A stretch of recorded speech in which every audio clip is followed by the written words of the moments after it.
복잡한 만큼 말이 길었으니 이해 부탁드립니다. 네. 어쨌든 당에서 또 국회에서 정부가 또 국민들께서 함께 토론하고 그 결과를 또 전문가들이 검증하고 뭐 그렇게 10월까지는 또 여유가 있으니까 너무 급하게 서둘러가 체하지 말고 충분히 의논하시면 좋겠습니다. 네.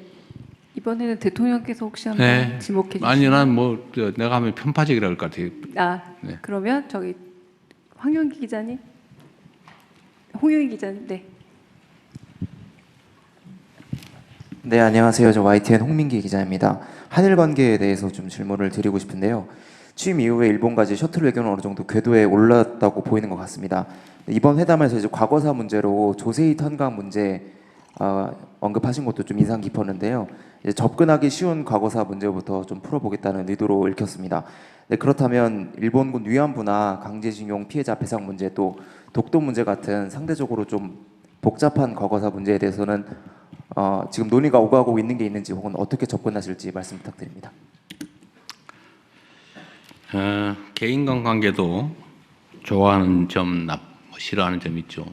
애인 사이에서도 싫은 점 있잖아요. 아유, 저건 정말 고쳤으면 좋겠는데 가끔씩 그게 너무 드러나서 싸움하기도 하고 헤어지기도 하고. 근데 사람 관계도 그런 것처럼 국가 간 관계는 더 복잡하고 다면적이고 다층적이죠. 좋은 점도 있고 나쁜 점도 있고 협력해야 될 점도 있고 규명해야 될 점도 있고 싸워야 될 점도 있고 또 같이 웃어야 될 점도 있고 그렇죠.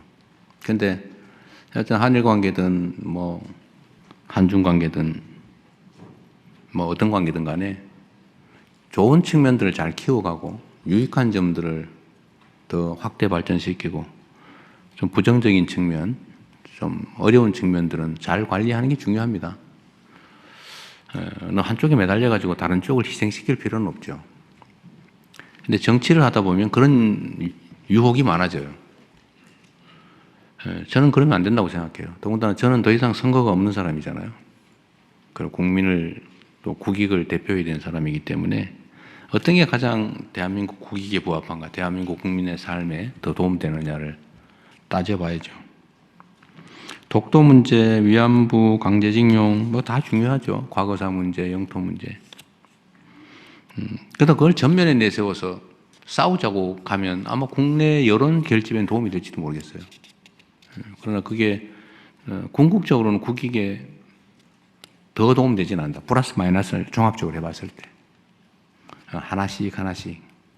그리고 이때 국제관계라고 하는 것도 일방적이지 않잖아요. 우리 마음대로 할 수 있는 게 없어요. 그러면은 상대가 용인할 만한 또 수용할 수 있는 문제를 조금씩 해결해 가는 게 좋죠. 부정적인 문제를 해결하는 데 있어서도 실현 가능한 또 점진적인 방안을 찾아보면 좋겠다. 그래서 그렇게 접근하고 또 우리가 협력화해야 될 긍정적 부분이 많습니다. 그 부분을 최대한 키워야죠. 제가 계속 경제 문제, 저는 원래 약간 가치지향적인 사람인 건 맞는데 지금은 경제 상황이 너무 안 좋아요. 국민들의 삶이 너무 어려워서 일단 경제 상황을 개선하는데 민생 개선에 주력해야 되겠다는 생각이 들고 이 외교 문제가 민생 개선에 경제 상황 개선에 크게 도움이 되기 때문에 또 한일 협력, 경제 협력, 교류 협력 여기에 좀 주력하려고 합니다. 어디에 더 비중을 두냐는 문제겠죠. 그러다가 포기하지는 않을 겁니다. 양고의 최저선도 있죠. 뭐 그런 것들 우리가 미리 부각할 필요는 없겠다. 그러나 포기하지는 않는다. 그렇게 말씀드리고 마치겠습니다. 네. 네, 또 질문 받겠습니다. 거의 모든 분들이 지금. 근데 왜 손이 갈수록 늘어나요? 네, 갈수록 늘어나고 있습니다. 평소에 우리 대변인께서 충분히 설명 안 해서 그런 거 아니에요? 네, 제가 더 열심히 하겠습니다. 네. 저기 뒤에 연합뉴스 황영희 기자님. 예, 기회 주셔서 감사합니다. 연합뉴스 황윤기 기자입니다. 저는 코스피 지수에 관해 여쭤보려고 하는데요. 코스피 지수가 어제 4,900선을 돌파해서 5,000을 목전에 두고 있습니다. 대단한 성과이지만 상승폭이 첨단 기술 위주의 일부 종목에 집중되고 펀더멘털의 뚜렷한 개선이 없어서 다시 급격한 하락을 우려하는 목소리도 있습니다. 대통령께서는 임기 취임 후에 지금의 코스피 상승을 어떻게 평가하고 계신지, 그리고 한국 경제가 이 정도 수준의 코스피를 계속 유지할 수 있을 것으로 분석하고 계신지 여쭙습니다. 특정 섹터 또는 특정 종목 중심으로 오른 거 아니냐. 그러니까 급격하게 내릴 수 있지 않냐. 약간 논리 무슨 것 같아요? 즉 대부분의 종목은 오르지 않았다. 그럼 떨어질 일도 없겠죠. 그게 문제이긴 해요. 모두가 다 오르면 좋죠. 근데 주식시장은 본질적으로 모두가 다 오를 수 없어요. 개선되는 업종도 있는 것이고 개선되지 못하는 업종도 있는 것이고 저평가된 종목도 있고 고평가된 종목도 있죠. 주식시장은 세상 만사만큼이나 다종다양하죠. 안 오르는 것보다는 오르는 게 낫죠. 오르는 데는 또 오르는 이유가 있기 때문에 또 내리는 데는 내리는 이유가 있기 때문에 이게 급격하게 뭐 그렇게 쉽게 막 지 마음대로 왔다 갔다 하진 않아요. 그게 그리 간단한 게 아닙니다. 그리 쉬우면은 과거에 왜 3,000포인트도 못 넘어가지고 이렇게 고생했겠어요? 넘긴 넘었군요.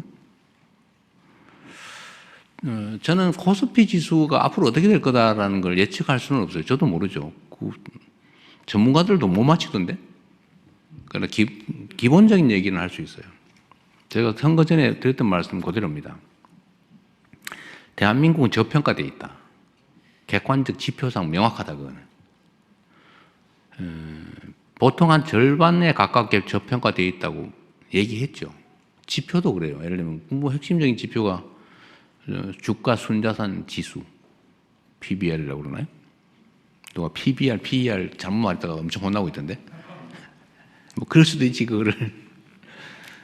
저도 가끔 헷갈리는데. 현재는 주가 순이익 지수 PER 이게 엄청 낮잖아요. 대만보다 낮단 말이에요. 저개발 국가보다 낮아요. 대한민국이니까. 왜? 대한민국이니까. 그 핵심 이유가 뭐냐?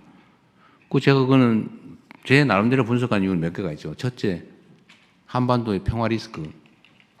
저기서 막 총알이 왔다 갔다 하고 막 맨날 전쟁할 듯 하는데 그게 한국 주식 살 거예요. 대만 주식 살 거예요. 대만도 저기 중국이 뭐 침공을 하네 마네 그러긴 하지만 우리보단 덜하다.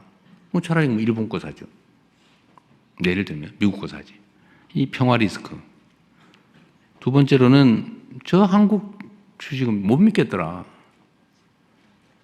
경영 리스크, 지배구조 리스크. 갑자기 떼가지고 분리 상장해가지고 자기들이 다 먹어보고 알맹이를 쏙 빼가더라. 내가 분명히 송아지 밴 암소를 샀는데 송아지가 주인이 남이요. 이거 화 나요 안 나요? 그 송아지 소를 왜 삽니까? 안 사죠. 경영 리스크, 시장 리스크. 이 맨날 주가 조작하고 있어요. 믿을 수가 없어요. 그리고 이제 대한민국 경제가 어디로 갈지 몰라요. 정치 리스크죠. 이게 뭐, 나라가 어디로 갈지를 아무도 모르고 뭐 왕좌왕하는 것 같아요. 이 네 가지 때문에 저평가되고 있는데 요거를 해서 해결하면 개선되잖아요. 그런데 제가 그래서 선거 전에 말씀드렸잖아요. 그냥 정권이 바뀌는 것만으로 3,000원 넘어갈 거다. 왜냐하면 이 중에 정치 리스크가 해결될 거거든요.